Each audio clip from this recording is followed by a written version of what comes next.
Major supply chain issues are causing problems at the ports. In Southern California, congestion has ships anchored there sometimes for weeks right now.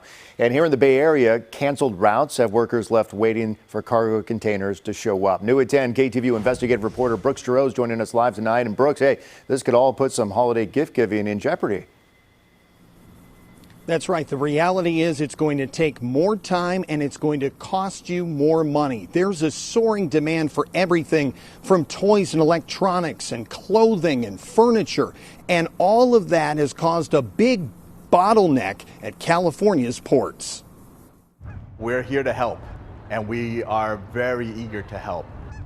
Call it a tale of two cities. To the south, congestion, a ship backup and a container stack up. To the north, cranes, trucks and trains ready to roll. I do not believe that we have seen anything as severe as what we are seeing.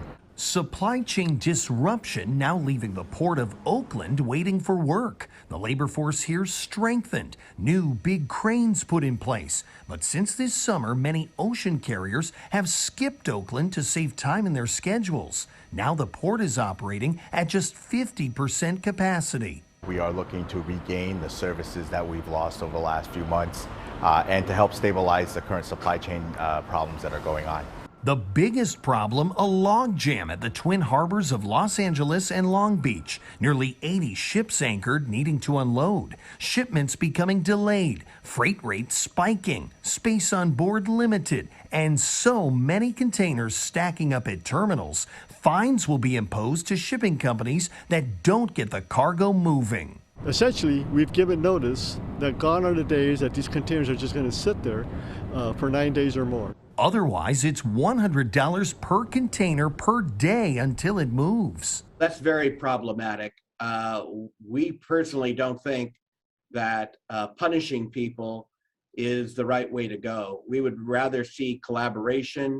Scott Taylor runs GSC Logistics in Oakland. He says all increased costs are ultimately passed to consumers. And with the holidays quickly approaching, the supply chain is even more constrained. We want to make sure that some of those ships come up to Oakland where we're ready, willing, and able to handle them. Some shipping lines are listening, restoring or adding Oakland routes this month. MSC, the world's second largest carrier, will launch a weekly route from Southeast Asia. But it may be too little too late to guarantee all gifts end up under the tree. If you see what you want to get for your friends and family, and it's reasonably priced, get it now, because we don't know if there will be replenishment between now and Christmas.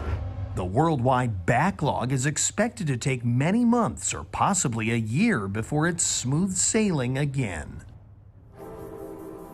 Now, there are many forces working together to create this crisis, but it really all goes back to the COVID-19 pandemic. Americans have changed their spending habits and are buying more foreign products. Then there's a challenge to try to get enough workers to keep things moving.